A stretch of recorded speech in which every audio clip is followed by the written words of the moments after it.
to kind of talk a little bit about you being an inspiration for your clients, you helping them through some very difficult times, because skating can be so lonely, can it? Yeah, it's the loneliest sport, that's for sure. Well, they say, I mean, I don't know what to believe, but I've heard it said that psychological studies have shown that figure skating has the highest pressure. The figure skating athletes, they have the most pressure to deal with. And I think there's some factors involved. I mean, it's cold. Yes. Yeah, my feet are really cold just by being here. You know, on ice. it's cold. And for a competition especially, shows, no, because we have all this wonderful lighting. Competition, bright light whites, bright white TV lights. Yes. Like this. And you're in a pit. You're like in the Roman Colosseum and the lions, but when they, when they throw the slaves in and they have to fend off the lion, everyone's sitting above you. It's not like a theater. Actors are on stage, okay? They're up on a pedestal. Yes. And the people are in the dark. They don't see them. So, because I know I performed on stage.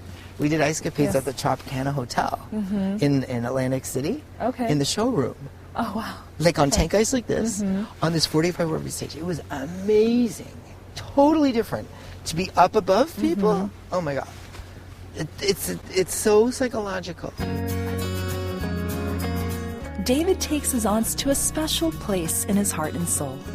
This is one of my favorite spots, so I really wanted you guys to see it. Yeah. This is none other than Seoul's famous Seoul Namsan Tower. On the way to the top, they stop to marvel at the beauty of this pagoda's construction.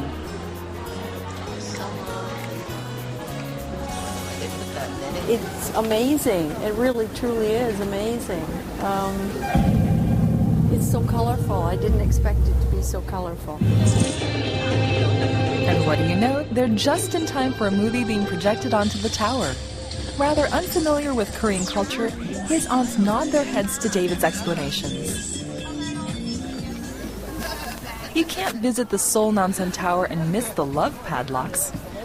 I don't know when it started, but all the young lovers, they come here and they put the lock with a little message that they write on. Oh. And it's literally that you wouldn't believe how big this is. It goes on and on and on and on and on. I wonder what their impressions of the thousands of wishes gathered here are. You suppose anyone counted these?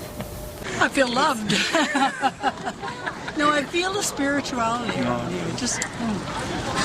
It's very deep. Then it's on to the observation deck to take in Seoul's gorgeous skyline. Though David's parents have passed away, his aunts are there to soothe his heart. A few touching words of gratitude from David makes them so happy. Oh, amazed. We're so proud of him. We had no idea that he would be so big. When we came here and realized how popular and how he's looked on as we didn't someone realize what this guy was made of. Through his aunt's love and support, we hope David continues his amazing work inspiring people throughout the world.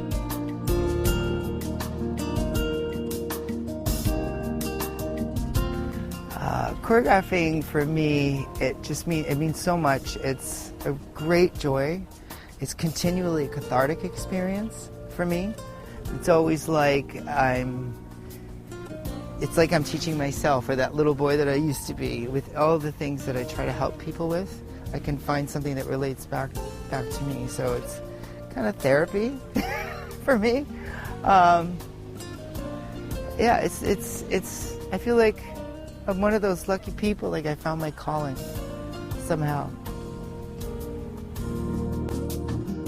If you had to give advice to other people who are wanting to become choreographers, what would you say as we close? That's another question I get asked all the time. And I never know what to say. It's funny, my aunts are here visiting with me, visiting Korea and here with me on this trip. And we had a conversation about this just the other night, actually. And I do get asked that question all the time. And I guess because I stumbled into it myself, that I really don't know how to go about it. It was one thing led to the next, and it probably wasn't until a good 6-7 years into my career that I was quite well known as a choreographer, at least nationally, that I could even say, you know, people ask, what do you do for a living? I would say, well, I teach figure skating and I do choreography. It seemed like a big step for me to be able to say, I'm a choreographer, because I'm a huge lover of dance. And when you say I'm a choreographer, that's like Bob Fosse. Yes. Right? That's like Balanchine, Martha Graham. Alvin Totally. That was a big hurdle for me to be able to say that. So I think if you really love it, then you should let life unfold. And the only thing I could say is try to make the most of every opportunity you're given. I've seen people canvas for themselves and try to make it happen, make it happen, make it happen. Those people never really become what they would probably like to be, you know? So I think it's easy to miss what maybe you should be. That's my only advice would be, you have to look inside, you know? And you have to have an inner view. you have to have an interview. Now there's a soundbite for you. I couldn't resist. You have to be part of the interview. Exactly. David, it's been such a pleasure to have you on our show. There's so many more things that I know people are going to see from you in your very long career to come. And thank you so much for being with me here today. Thank you. It's a pleasure talking to you. Likewise. You're great to talk to. Thank you.